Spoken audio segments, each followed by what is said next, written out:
fight against all odds in a male-dominated industry, my guest has risen to the top of aviation in Guyana. Through many hardships and trying times, she stands tall with unfaltering strength and grace of womanhood. It's a pleasure to have in studio for the Guyana Chronicles Personality Profile, the Deputy Director General of the Guyana Civil Aviation Authority, Chitrani Hiralal. Chitrani, might I say what a pleasure it is to have you here in studio. Same here. And you know, don't bother with that long name. You could call me RT. RT, that's Yep. a nice name. Yeah, that's what my parents thought, I suppose. Indeed. so, Yeah. Yeah, Yeah. please feel free to do that. RT, it was such a phenomenal sit-down I had with you the other day. And you were born to look in the skies, weren't you? Maybe, actually, I'm an air sign. And when I started in aviation, and my then boss knew my name as RT, he told me that because RT in aviation is radio telephony. Really? So I was allowed to retain my initials as RT and not as CH. So Wow, that's very interesting. You know, you hear about this growing up of some little girl, some little child, and as I said in the intro, really making it against the odds. And as you told me a little bit when we met recently about growing up, it really did strike me that this is actually what we hear about, is what the stories are written about. And your life is that story. And today, I want to hear a little bit about that so that our viewers can be part of this. And this story that I believe is a phenomenal one. What was it like? You grew up in Cornelia Ida.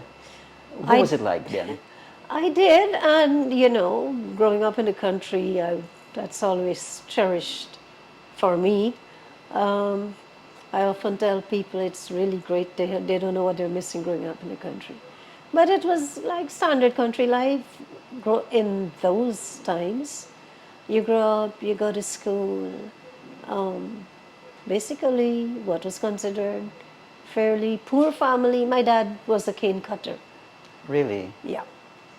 But I was told by my grandparents he was very intelligent going to school, but the normal thing of having to leave school to assist with other siblings so that they can do what they have to do. So he had to leave school. But he was always involved in us going to school, making sure we do our homework, going to school and telling the teachers if they do not learn, just put licks on them. Oh, really? So yeah. And my mom was a housewife, basically, but she was also a seamstress. My dad, when he is out of crop from cutting cane, he was an all-rounder. He was a tailor. He would do some carpentry. You know, I guess at that time, little things to make sure he could take care of his children and his family. So. How many kids were there? How many of you were there, siblings? We're four. My brother, he's the eldest, and I had two other sisters. One of them passed away about 2 years ago. So. Oh. Share a little bit of that country life with us, you know, because I think that your story, this is the genesis of it, where it really starts, and I want you to tell us a little bit of that. What was it like growing up in your community? What was it like? Were you the type of little girl who would go climb a tree and catch fish, or were you more reserved? What was it like back then? I was like right down the middle. My two sisters, one of them used to kind of give you the girly kind of and the studious kind of encouragement. The other one was more of a tomboy, so you know, I remember myself, her, and a friend crossing the trench behind us, holding on to two little seines, they call it, you know those things. Catching fish. And without thinking, no, we were just crossing the trench, and we were like crossing it at the bend, going up to the coker, without even realizing the danger of what we were doing there. So yeah, I had a mixed childhood where those things are concerned. not all girly with, doll houses and stuff like that, and not all tomboyish with climbing trees and so. So it was a great childhood. Indeed. And your parents, what were they like? Oh, well, I really don't consider my parents very strict, but you were afraid of them because you knew there are certain things you just couldn't do. But growing up in the back street in Cornelia, Ida, I actually grew up like 2 houses away from where the Swami lives. So that's the environment At in present, which, yeah, Swami Akshananda. yes, that's the environment in which we grew up, and truly there that little area really defined what they say a community raises children. Everybody there were family. Some were blood family, but others were neighbors. They look out for you in a way that family, even sometimes family, don't do. So it was a really close-knitted little area we were in with all the neighbors and so. So yeah, it was strictly family growing up there. Yeah. People looking out for you.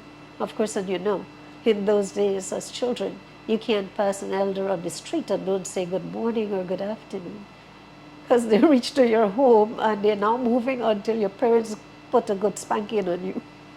For not showing the respect that you ought to be showing on the street. Correct. Yeah, yeah. I grew up in the country area too. I grew up in an island called Wakenham, Yeah. and I've had some similar experiences. Perhaps I don't know if I've ever been in that situation, being spanked for not saying, because it was instilled in us that we have to do it. Yeah. You must say it. It's part of your makeup.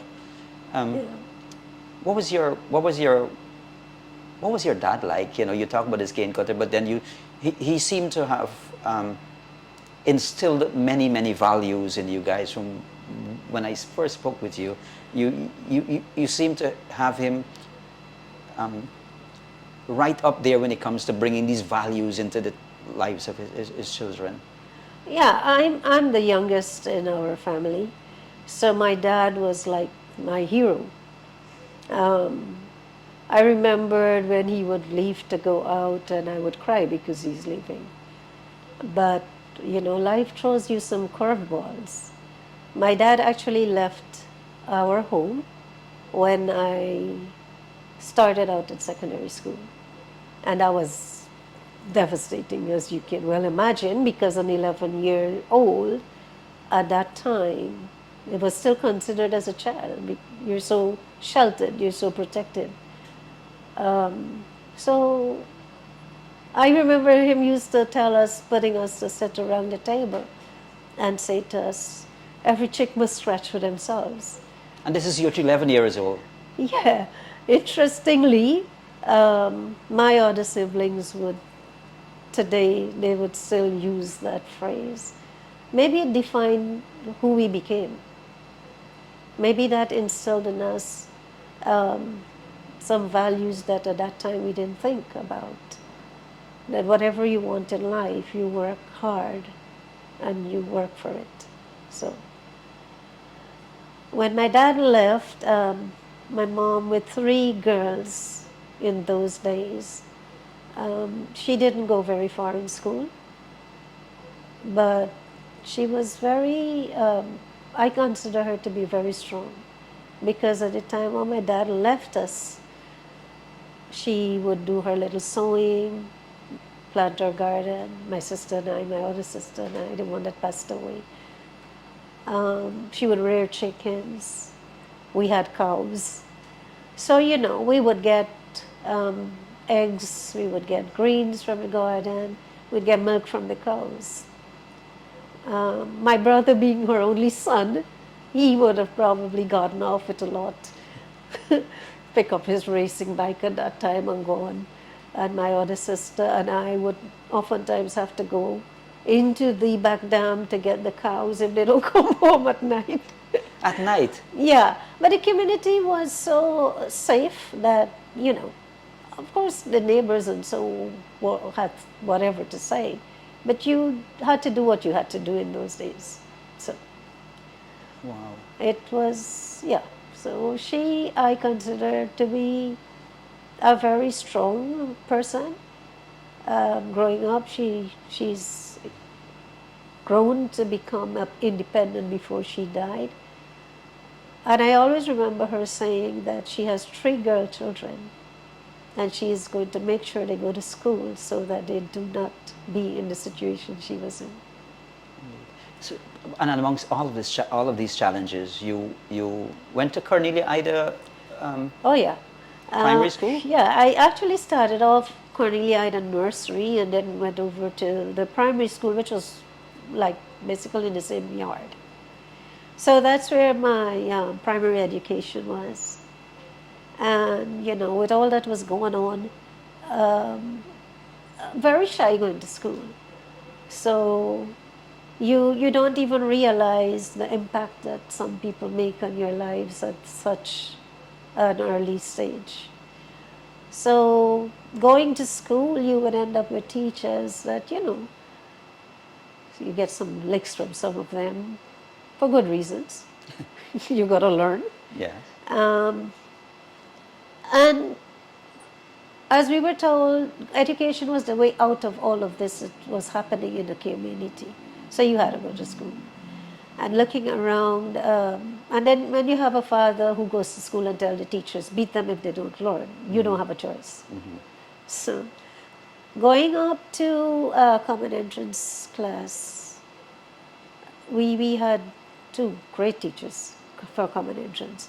One who used to teach the A student, and then in came this new teacher to do the not so bright ones.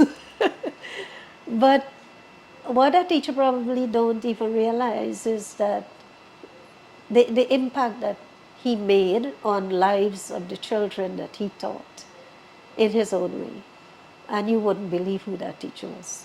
But I would love to know. Tell me, do I know him? Maybe if you had any time over on the West Coast. Young teacher, probably just came out of college. Mr. Ali, M.O. Ali. So we used to call him Mo Ali. What was his name? Muhammad Usman Ali. Is this the president's father? Yeah, I think so. He used to live in Leonora, riding a big Ben, coming to school to teach us. Yes. President Ali's father taught you in school. Yes, for my common entrance class. And he impacted your life this much. Yeah, you know, in his own special way, he kind of motivated the children who were not considered to be the bright ones to go forward into this exams. So, yeah. So, I always wanted to see him again sometime, you know, to let him know that when you look back in life and you think about the people who made impact in yours. So, Well, I do hope that the Ghana Chronicles personality profile reaches him and he sees this and maybe he will meet you again after seeing this and how he has impacted on your life. And you said there was another teacher too? yeah, so going off to secondary school and having to deal with my dad leaving, you know. I don't know if you know of the license factory that used to bring what they call smoking to Guyana and share it around, I believe, in the country areas. And mostly women used to go and collect them, and you used to be paid per piece for doing the sewing work. Really, it's embroidery. So my mom got into that, and eventually all of us did, including my brother, by the way, so that we can have money to have one-way fare to go to school. And One-way fare? One way. I was just telling colleagues of mine about the bus service and the discipline you have to have, because there's a time and there's a place that you have to reach in time to get the bus to go to school. And then more often than not, you walk from Zeeburg. I went to Zeeburg Secondary School. And more often than not, you walk from Zeeburg Secondary School back to Cornelia Ida. So So many times, you miss some assignments or you reach the school late, and no one takes the time to understand what you are going through that allowed that to happen. But I had a teacher when I got to fifth form. He was my class teacher actually. Frank Arjun was his name. He was a history teacher. And so for me, during those trying times, he made a profound impact on my days going to school and going into my exams to do what I had to do. So if I'm to say from my primary school, which teacher impacted my life, I would say Mr. Ali. And at my secondary school, Mr. Arjun. So, When so you were learning sewing with your mom at home, and when you finish high school, I know back in those days, as soon as you finish school, you got to get a job. What did you do? right. So in my case, more so, you couldn't think about pursuing further academic studies. You had to find a job, particularly given the situation in our home. So what I did, I sent out applications, got no response. I ended up becoming a sales girl. What year was this? I left in 1982. I left school. 82. So I became a sales girl in a store that was not one of the best. But being the only person in the employ there with an education, as you may say, in those days, I used to be asked to hold the cash register when the lady whose husband owned the store would leave. And I remembered once she accused me of removing money from her cash register. And I was at a loss, coming from the country, working in Georgetown, the way you grow up and someone accuses you of something like that. Anyways, she had a brother who was working with an insurance company, and he said to me, "You need to get out of this because you are the one who has an education, and that is going to become a problem for her." And so I started again looking for a job. I tried to get another sales girl job, but that didn't work out because, of course, I guess the store owner community kicked in, and she Oh, passed the word on, and that was that.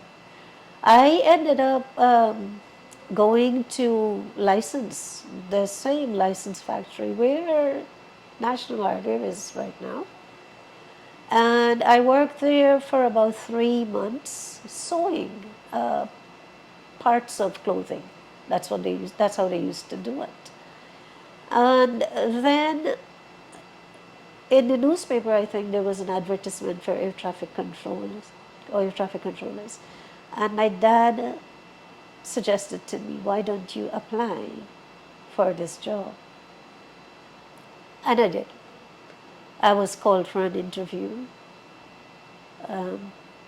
I probably went to the airport once prior to that in my life. I have no idea what aviation is at that stage. but you need a job. No idea what I'm getting into. And I went for the interview. A cousin of mine actually accompanied me. Yeah, I did go for that interview. And I remember being asked, what do I know of this job and why is it I want it? And I just need a job. I have no idea what this is, but I need a job. And I didn't get a response to that interview for quite a long time. Actually, I did that interview in February of the year and got called for the job in September. So in the meantime, I'm thinking, okay, maybe, they're done with this. I didn't get through, like what I've been experiencing since I came out of school. And so I decided to go job hunting again and walk around with my application and taking it to places. I stopped at the Ministry of Home Affairs and I took my application there.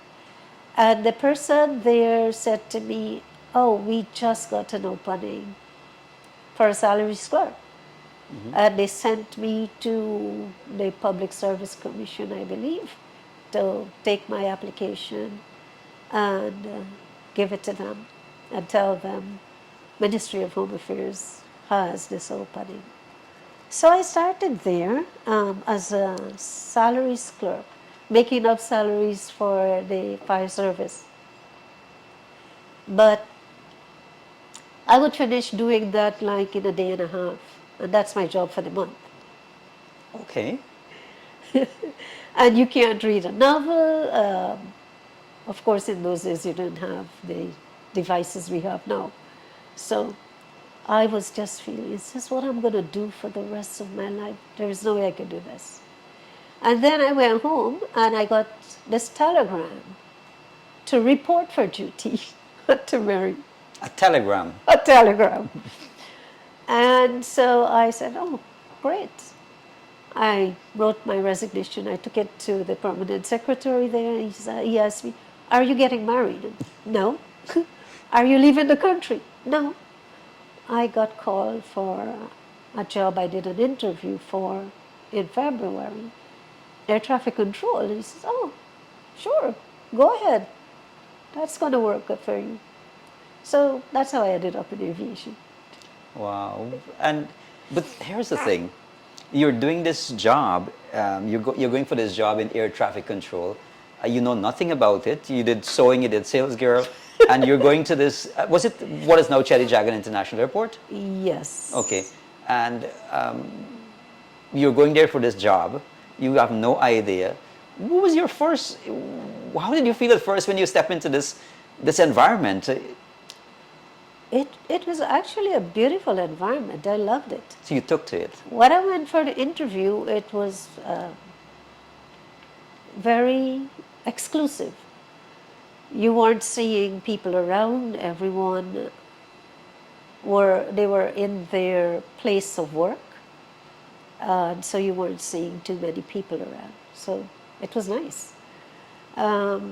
Maybe that was appealing also to me. So I took it in good stride. Okay, this is something new. Let's see what it is. So got into it. We got into like what they call their traffic control assistant stage. There was an opportunity. CETA was giving Guyana scholarships for people to go and do air traffic control in Canada. Myself and a colleague who got hired at the same time learned that our names were on the list to go on to the first, or that's called the scholarship that was given at that time. Really? Right, so we learned our names. The lists had to be scrubbed 3 times. Eventually our names they were removed. Scrubbed off. And then came another opportunity. And we thought, the intent was to hire new people off of the street and give them that opportunity. That didn't quite work out so well, so eventually they sent us. When it was agreed that we will go, we had to sign letters to say we will forfeit our seniority because they will bring in other people and complete the training before we go back. So we did that because, you're in the environment, you're observant, and you see how it goes, and you know that's not going to happen. So you took a chance, you signed your seniority away, and you move on. So I ended up in Canada, memorable day, Valentine's Day. Never left my parents' home. Don't have any idea where I'm going. And man, there was another young lady that was on our batch. We were nicely dressed in those days you used to have these Indian cotton fabric. a nice Indian cotton frock, as I would say. Yes. And we are heading out into Canada in February. We landed there minus 20 degrees. In your cotton frock. And so that was a shock. The good thing about it, they whisked us out of the airport pretty quickly, got us into a hotel for the night. And then the following day, we were taken to what was then Transport Canada Training Institute in Cornwall, Ontario. So that's where I did my air traffic control training. Again, although I was in the environment at Temeri because it was so disciplined, you are not at that level. You cannot be in the facility where they're doing air traffic control. So you still don't have any idea too much what air traffic control is, except what your colleagues would tell you about. I remember them setting up a whiteboard, refer to it as a static simulator, whereby they just give you the information. You have to do the mental calculations and say, okay, what time these two airplanes are going to cross each other. And all I remember thinking, is this what air traffic control is? I remember getting a headache immediately, and I thought, this is what I want to do. But when I got into it, of course, because their training included computerized screens and so on, it became very exciting. It looked like a computer game, except that, a very serious one, whereby you got to think that it's people's lives in those airplanes. Those little blips that you're seeing, they really have people in them. Yes. So you have to be careful with what you're doing. So it really appealed to me at that stage. I enjoyed my training in air traffic control. When I did that, I never looked back after that. I know that this became my passion. So sometimes I look back and say, for something that I didn't know what I was getting into. Just an application in the papers. Yeah. It was worth it. Artie, in the 80s, I can't help but think the transportation to get to and from Cornelia Ida to the airport at Timeri, it must have been difficult. What was that like? Because there weren't minibuses back then, and what time you had to reach to work, what time do you get off? How was that working out? So it's a shift system up there. I had to get to work for 8 o'clock. Sometimes the Civil Aviation Department then had transportation picking you up from the park. So to get that transportation, I had to cross over with the first boat at 5:30. So it was a ferry back then? It was a ferry back then, correct. Yeah. So you had a scheduled ferry plying the route. So get up probably at 4 o'clock to make sure I get out, to get a bus, to get to the Starling, to catch a boat. Get over and wait there until the transportation picks you up. When I had to work night shifts, I would leave my home because the last bus used to pass where I'm living at about 8:30 in the night. And the pickup for Temeri for us to go to work at midnight was at 11 o'clock. So I used to catch the 8:30 bus, come off by the bridge, and I had the presence of mind to ask the guard if I could just stay close to the booth where there is light and where there is security for the Transpeat to pick me up, rather than going and standing on the public road in the dark all alone. So that's how I used to get away. And so you would stand at the bridge there for hours waiting for the 11 o'clock, Yeah. 11 o'clock pickup. Yeah. And weren't you scared at leaving at 4 in the morning, having to leave home, having to walk out in this dark area? What was that? No, actually, the walk. I had a cousin who used to walk me out in the evenings, when I have to go in the night. And it's interesting because country life how it is. So here is this young girl just come out of school, father not living in the house, just a mom, and I'm leaving at those hours to go to work at Temeri. No one knew what I was going to do. All they would see is, oh, you're leaving in the evenings to go to work. And I remember walking out with my cousin one evening, and a girl came up to me and she says, why don't you leave that job? Look for something else to do. Why? Oh, because the entire street is talking about you. You're leaving in the nights to go to work all the way to marry. And you know, I said to her, you know what? I know what I'm going to do. It doesn't matter what they think. Because at the end of the day, I guess those are the values your parents instill in you. Whether you had food to eat at your home, no one knew. And I took that and decided that, you know, my mom, she has never asked anyone for anything. You had to be contented with what you have. So I said to myself, I don't ask anyone for anything. I know what I'm going to do. And that's all that mattered to me.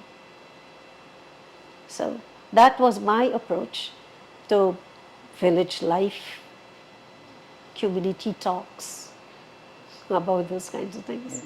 But were you at any time afraid that, you know, many women back in the 80s were not on the road, you know, they don't work, they're back home. Were you afraid? Did you have any issue at any time? Oh, yeah. Going to work was the easy part. It is when you're coming off of shift from Tamari in the evenings and you have to find your way home. That one was a troublesome one. Because, of course, as you said, there was no minibuses around at that time. So you had to go at the Stalin, where it is still, but probably used for vending now. But that's where the taxis used to go, that goes around the bridge. So you had to go there and wait for a taxi, and it was dark. And then you had to deal with whether you will have unscrupulous taxi drivers. So I remember one instance whereby I had a colleague that I went to school with. Actually, at the time I started air traffic control, 3 of us were from Zeeburg School that got into that profession. Wow. So one of the guys, and we were all in the same class, so that made it easy. So one of the guys, he was from the West Coast also. We used to travel together very often. I remember one evening, he got a lift down to town with the helicopter, and I told him, you can go, because I wasn't relieved as yet. And that left me alone to travel.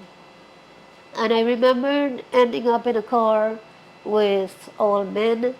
3 of them were drunk, and they were basically harassing you verbally.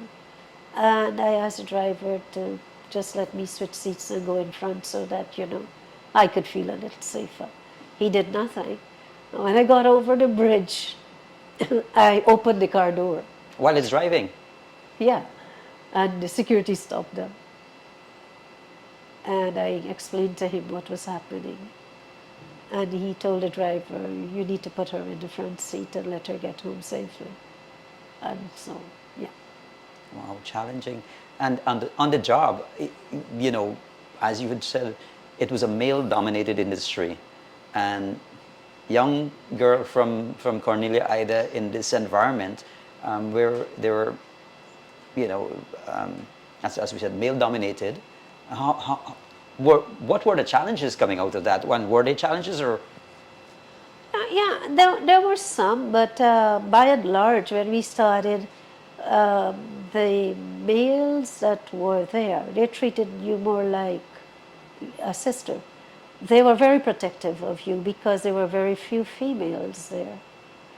So I remember having a boss that if he drove down the road and he see us going to buy lunch, he would tell you, you're not to walk on the road there, because I don't want to have to answer for someone's girl child. Wow.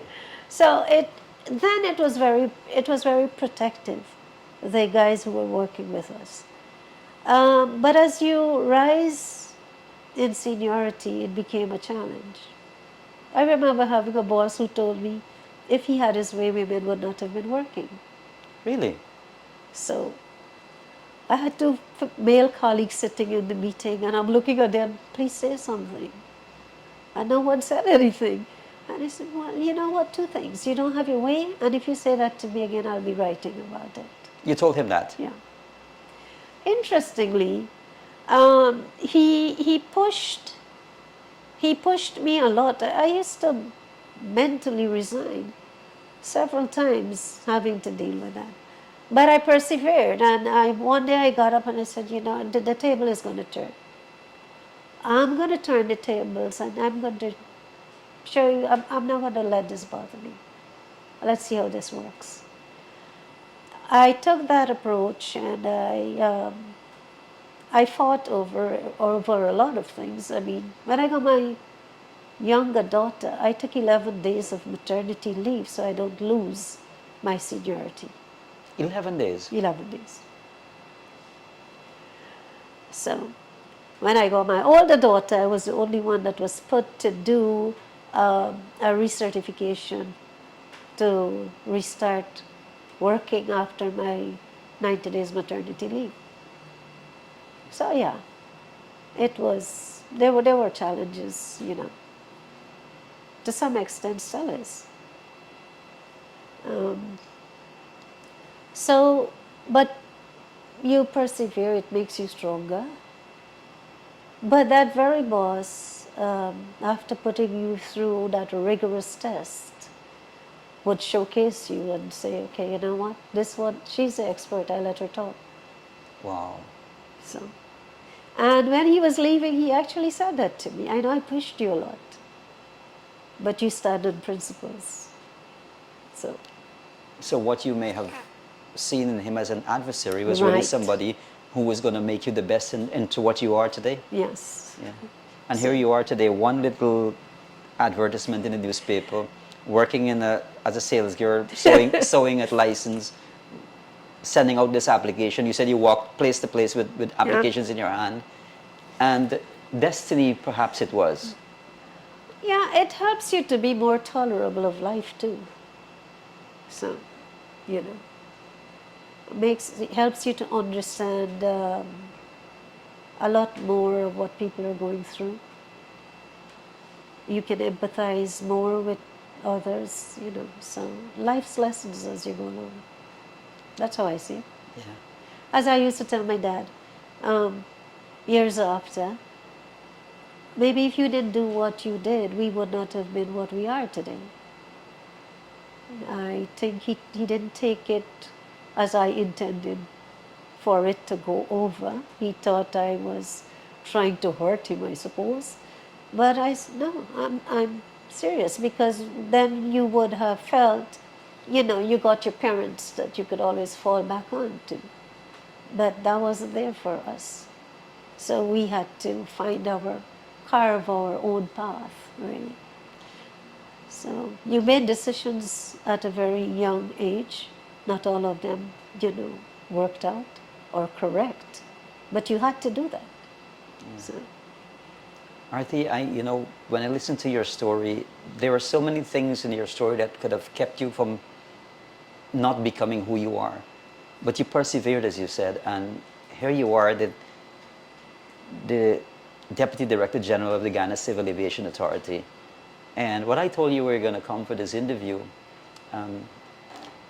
you came with something this morning, which is a replica of the Concorde. It must be very close to your heart, this piece of magic that was created some time ago. Perfect description. That's what when I used to sit in the control tower, I used to look at every airplane that landed, and it's always amazing what man could have done. Beautiful sight to look at an airplane landing and taking off. When I was doing my training in Canada, the Concorde was always, there was always this mystique around it. And I remember we were going on a tour to the Niagara Falls. typically the Guyanese students chose Niagara Falls. So on our journey, we had to, on our journey, the route took us past a bypass road by the Pearson Airport. And there, when you looked up, there was this huge bird coming over you. It was like a huge shadow over us. That's the Concorde. Beautiful sight. Unfortunately, we were not in the days of today's technology to just take out a camera and get the picture. But it was an amazing sight. I know. I Can was imagine. actually trained in the UK also, advanced air traffic control training, and had the opportunity to go to the Farnborough Air Show. And there again, I was lucky to see the Concorde doing a low pass over all of this on its way to London. So, yeah, it's a magnificent piece of technology, Yes. as they refer to the Beauty and the Beast. Yeah, So, I did come very close to it. One that is parked on a floating museum in the Hudson River. It's called the Intrepid. There is a yeah, Concorde there. I got close, couldn't get in, but I really did look at it, and I was in awe of what it really looks like close up. So I can only imagine you seeing this thing flying over, you know. yeah, it's amazing, an amazing sight. Artie, when you were doing all of this, having this job, having to travel late at nights and all that, it's a demanding profession, from what he was telling me. And but what was your family support like? How did they fit into all of this, having to deal with everything that you're dealing with, and then having a family too? Well, gosh, that's a twofold thing because my formative years I was living at home with my mom and my brothers, sisters. Eventually, I moved away. I started to live at Temeri, make it easier because they had houses there that they would have made available to staff. So I opted to do that. But before I came back from Canada on the first set of training, my mom left for Venezuela. And shortly after that, one of my sisters. So my other sister, she was going to work. My brother was at home. So those were the only two people available to give you that support. Then, as I got more mature in my years, and I have another family, my immediate family. I have two daughters actually. One is in aviation, and their father is also in aviation. But there was tremendous support from both sets of families. My daughters, however, I used to have to leave home at 6:30 to go to work. This is when I was at Temeri. I'm actually in Georgetown now. So I used to leave home at 6:30. My children had to get themselves ready to go to school. And all I could do is give them a call and say, hey, you get up. Have you called a taxi? And then I get home at about 6:30 in the evening. They're already home from school. So I have to do home chores, cook for them, and so on. But I guess the way I grew up with the kind of, at that stage you didn't realize it was strength that your parents was really building in you. The two of them grew up the same way. So they can stand on their own 2 feet now. So they have watched at me going to work like that every day. Temeri, when I was there, we had some interesting projects we had to do that was very time demanding. And I would explain to them, okay, well, I have to go to work. And in our profession, holiday or not, you have to be at work. So there were lots of times when I had to leave my children for the sake of going to work, which I did, explaining to them, although they were so little. My older daughter probably matured a lot faster in her little 5 years when I would have to sit there and say, okay, Mommy has to go to work. And you wouldn't see me until this is finished, and so on.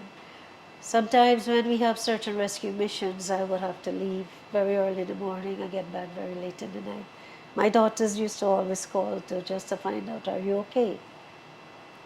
So similarly, my other half was like that too. If I had to go up very early out of normal time, he would drive me to Mary to make sure that is done. Very, very supportive family as my career was taking its course. So yeah, and there was quite a lot that was being done at Temeri. Lots. We actually modernized that system. Really? Yeah. So you know, um, as I told you, when I started in that profession, and it became the natural rush of adrenaline, no black or white stuff you had to use to get that rush. Um, it really took a life of its own, and you wanted to see. You asked me what I wanted to, where I see myself, what I would like to see. Since I got into aviation to that level, all I wanted to see was aviation becoming one of the catalysts for our national development, national sustainable development at that. So we had systems that the international organizations was asking us to put in place that we didn't have. And that was one of the things I actually pioneered, being up there. I know a lot of people who, as television and internet became available, would always talk to us about radar and all of that. We skipped that generation. We went with something that is more advanced. And that's something that I was proud of being able to put in place before I left air navigation services and come to Georgetown. The support of my colleagues up there, it was great. It was great teamwork. It felt as though we had a direction that we were all going into. We want to make what we were doing better than when we take it over. So it was really fulfilling, very satisfying for me. So I had support from my parents, my siblings, my cousins actually, um, who I grew up with very close, more like brothers and sisters. Um, so then when I got a family of my own, they were very supportive with what I had to do. If I get called out to work on a Christmas day, that's what they understood. That's my job. I have to go.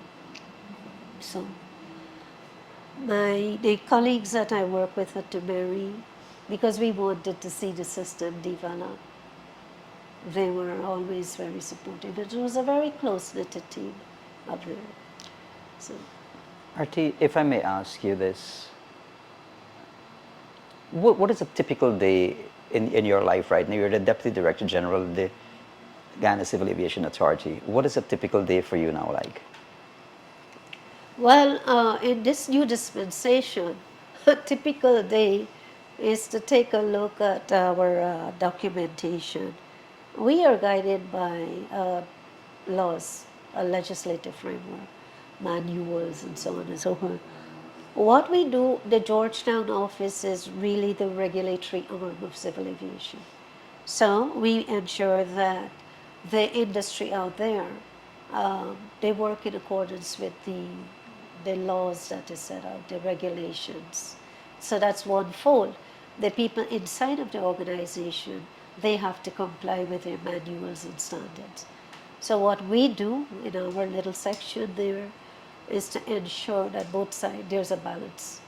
The health of the organization and the industry is going to be maintained. We monitor that health to see where we have little cracks, to identify it, bring it to the attention of officers above us for the necessary action to be taken. I have a young work study student in the office right now. She's a law student, actually. I was this morning asking her, so what do you think? She says, well, I am enjoying it. I did not realize there was so much behind what is happening in aviation. So again, sometimes it gets pretty heavy work, but it's a satisfaction that you get at the end of the day, having made a difference to what you are involved in. So, Okay. Artie, I want to thank you so much for being here. It really was an honor and a pleasure having you here. When I met you sometime back and that we were going to do this interview and I had a chat with you, something came to me that you're really phenomenal. And being here, there's something that I want to read for you. It's the last verse of Maya Angelou's Phenomenal Woman, that poem that she wrote. Now you understand just why my head is not bowed. I don't shout or jump about or have to talk real loud. When you see me passing, I ought to make you proud, I say. It's in the click of my heels and the bend of my hair, the palm of my hand, the need for my care. Because I'm a woman, phenomenal woman. That's me. That is how I see you, Artie. Thank you so much for having this discussion with us. thank you.